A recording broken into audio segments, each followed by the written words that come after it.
Well, that's an even playing field back there is saying a lot because you got some pretty bad company around you. I mean, you're on the track, with guys like Kenny Wallace and other major superstars in that area that you're banging doors with. Now, earlier in the year, you actually beat Kenny Wallace in a race. Yeah, I feel like there's a lot of bad stuff said about UMP and whatnot, especially guys that have never experienced anything else. Kind of like there's guys that badmouth other sanctioning bodies or whatever, but I'm not going to say that I'm the best driver out there. I have really, really good equipment.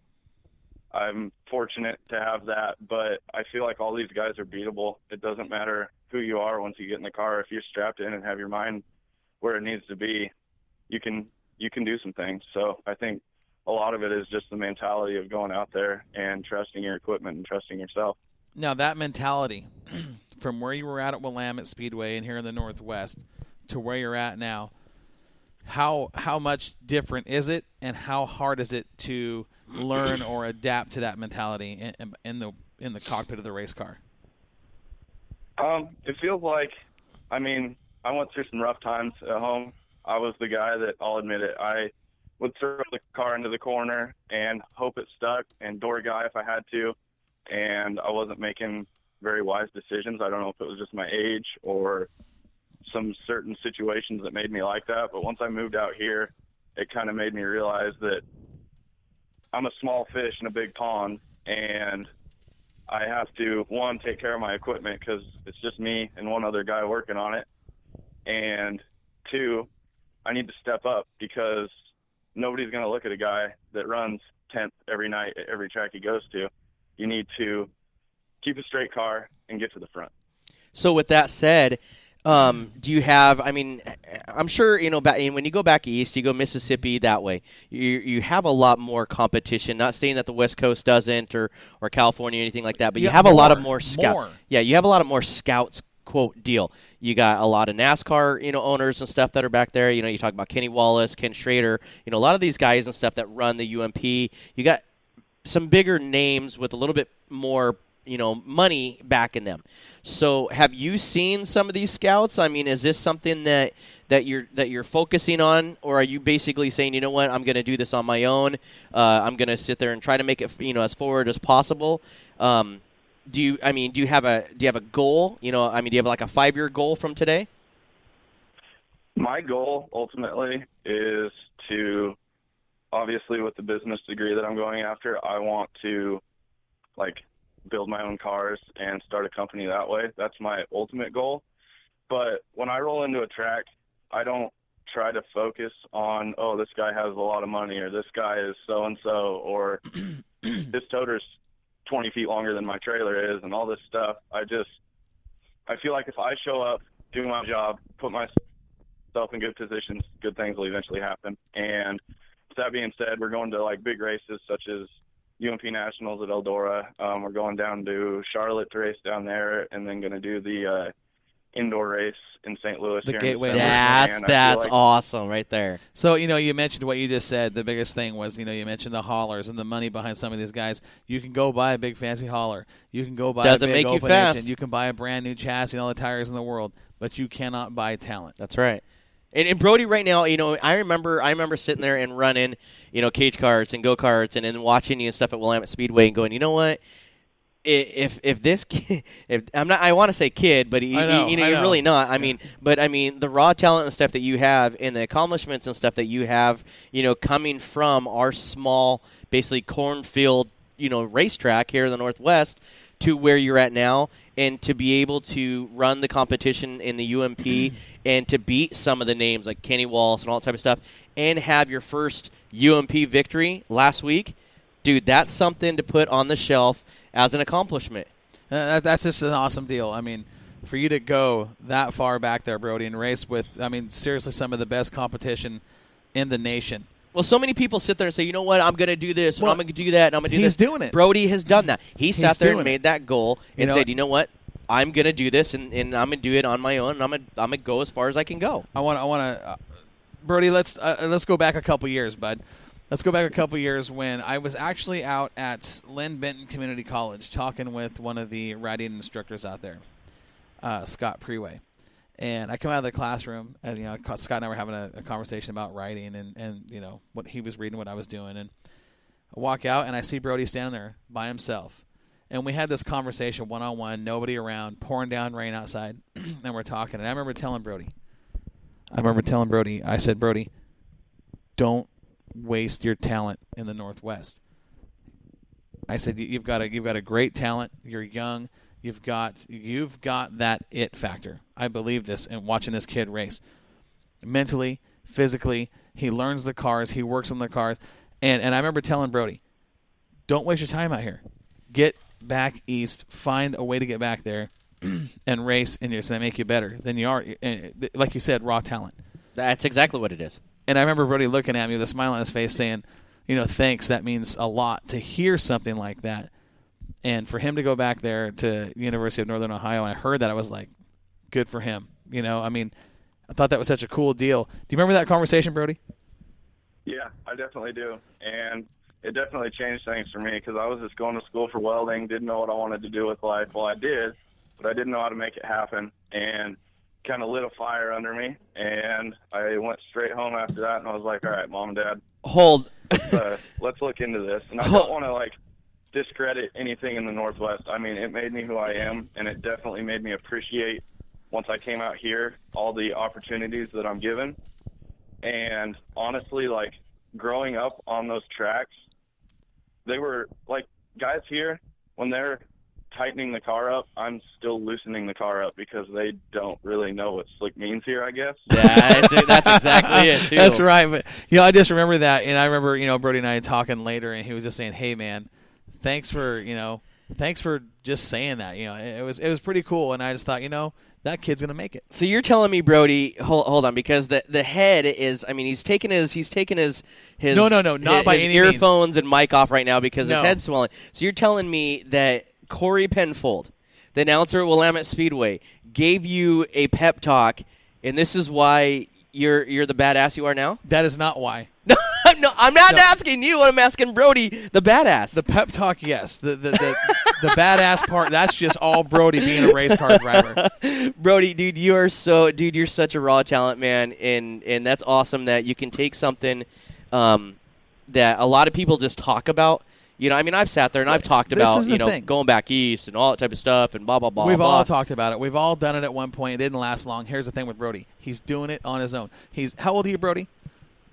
22. 22 years old, going to school, working a job. Right now, it's 11:42 back there, right? Yep. Yes, sir. 11:42. He should be sleeping. Just got done working on his race car to call in with us. That's something we've kind of had set up during the week. And he's doing all this racing stuff with him and one other guy. This kid isn't out there with money backing him. He's not. He's a Bobby Ellison. He's not driving for a manufacturer chassis. He's doing it on his own, and that to me is incredible. That doesn't happen in today. To see the success that he's having now. That's right. Winning cars. He's got this new Harris that he's absolutely in love with. He loves this new Harris modified he's in. We had a conversation about it, and the longer he talked about it, the more excited he got about that car. Let's talk about the Harris, Brody. Yeah, this car is something else. I think it was PRI. I was standing there, and I ran into Austin Bloom and Kyle Strickler, and they didn't know what they were going to do as far as car and whatnot, and I kind of wanted to get on whatever they were on because, you're back here. I wanted a car from back here somewhat, so if I bent it, mainly it was if I bent it, I wanted somewhere to fix it. Right. But I talked to them. They said hold off. They don't know what they're going to do.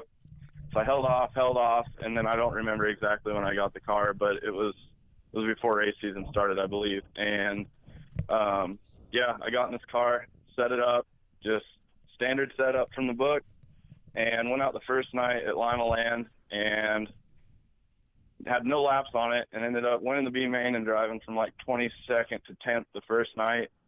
And then my second night in the car was when I got third at Lima Land behind Kenny Wallace and Cause, who's the track champ from last year. And, this thing, I don't adjust it. I move one bar all night, and it just kind of handles well in all track conditions. I mean, this last weekend when I won, I was running the bottom and working the guy on the bottom, and the car was handling really well down there. And as soon as I got by him, I went to the top, and it was just as fast. And it just doesn't matter what track I take it to or what track condition it is. It just gets around the track really nicely, and it just complements my driving style. So, I guess. Well, Harris has been in the game a long time. So you know. we're talking. You know who Widescreen is, right? I don't think he does. Yes. Oh, you Do you? do? Do you know him? Oh yeah. Oh, well, hammer down. Brody and I So- go way back. So check. Okay. Well, listen, you can't hit on. Never mind. Widescreen was talking about, about making changes, and I'm like, well, hey, what type of changes and stuff, and he's talking about these GRTs and how good and stuff they He work. talks in code. He doesn't say exactly what it is, but he said exactly what Brody just did a minute ago. We only move one bar. Only one bar. And that's the thing is like, you see a lot of these guys and they're struggling and they're making wholesale changes and they're moving this bar and then they're moving the J bar and then they're moving this. And I'm like, what the hell? You don't have to move 10,000 things from a heat race to a main when you know it's going to turn dry slick. You know the tracks and stuff around here. It doesn't change. Well, and when you do move 5 things and the car gets really super fast, what changes you make that worked? Don't You have know, any it's, clue. It's silly, but back to Brody, dude. I got to tell you, I am so proud of you watching where you're at now and what you're doing and how you're doing it. For me, that's the biggest thing. It's just you're on your own. You're out there in a place where you didn't know a lot of people. Went to school. I mean, 22 years old, buy his own house, Right? got his own property, working on his own deal. I mean, dude, where you've come from, Little Philomath, Oregon, to where you're at now, winning races against some of the best drivers in the country, you got to be proud of yourself. I just think it's an awesome deal.